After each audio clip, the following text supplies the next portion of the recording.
Ils ont imaginé un monde sans noirs, histoire très amusante et très révélatrice à propos d'un groupe de blancs qui en avait marre des noirs. Ceux blancs avaient décidé d'un commun accord de s'évader vers un monde meilleur. Ils étaient donc passés par un tunnel très sombre pour ressortir dans une sorte de zone nébuleuse au cœur d'une Amérique sans noirs, où toute trace de leur passage avait disparu. Au début, ces blancs poussèrent un soupir de soulagement. Enfin, se dirent-ils, fini les crimes, la drogue, la violence et le malaise social. Tous les noirs avaient disparu. Mais soudainement, ils furent confrontés à une toute autre réalité.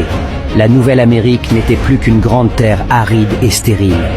Les bonnes récoltes étaient rares car le pays s'était jusqu'alors nourri grâce au travail des esclaves noirs dans les champs. Il n'y avait pas de ville avec d'immenses gratte-ciel, car Alexander Mills, un noir, avait inventé l'ascenseur et sans cette invention, il aurait été trop difficile de se rendre aux étages supérieurs. Il n'y avait pratiquement pas d'automobile, car c'était Richard Spikes, un noir, qui avait inventé la transmission automatique. Joseph Gamel, un autre noir, avait inventé le système de suralimentation pour les moteurs à combustion interne, et Garrett A. Morgan, les feux de circulation. De plus, il n'y avait plus de réseau urbain express, car son précurseur, le tramway, avait été inventé par un autre noir, Elbert R. Robinson. Même s'il y avait des rues où les automobiles et autres rames ferroviaires express pouvaient circuler, elles étaient jonchées de papier et de déchets, car Charles Brooks, un noir, avait inventé la balayeuse motorisée. Il y avait très peu de magazines et de livres, car John Love avait inventé le taille-crayon, William Purvis, la plume à réservoir, et Lee Burridge, la machine à écrire, sans oublier Wea Lovett avec sa nouvelle presse à imprimer. Vous l'avez deviné? Ils étaient tous des Noirs.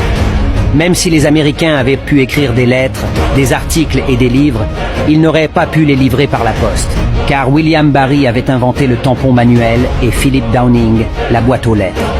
Le gazon était jaunâtre et sec, car Joseph Smith avait inventé l'arrosoir mécanique, et John Burr, la tondeuse à gazon.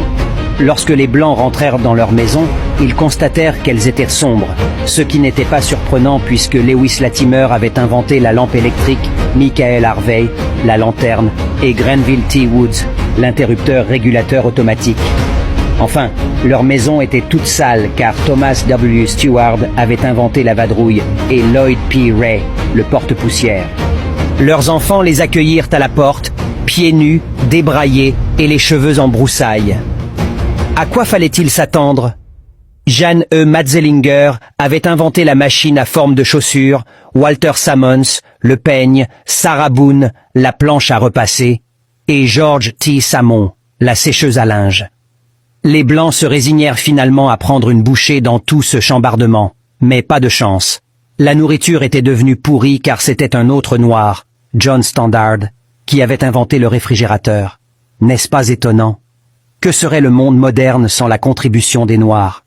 Martin Luther King Jr. a dit un jour, « Quand vous êtes prêt à partir pour le travail, sachez que la moitié de toutes les choses et de tous les appareils dont vous vous êtes servi avant de quitter votre maison ont été inventés par des Noirs. » Tout cela pour vous dire, chers frères et sœurs, que l'histoire des Noirs ne se résume pas seulement à l'esclavage. Quand nous pensons à Frederick Douglass, Martin Luther King Jr., Malcolm X, Marcus Garvey et Dubois. Diffusez ceci à tout le monde afin que tous sachent la vérité. C'est le minimum que nous puissions faire pour leur rendre hommage. Comme disait Bob Marley, « Time will tell ». Le temps le dira. Je ne peux m'empêcher de publier ce texte qui en dit long sur le complexe d'infériorité que certains Noirs nourrissent quand il s'agit de la maîtrise des nouvelles technologies. Noirs et fiers.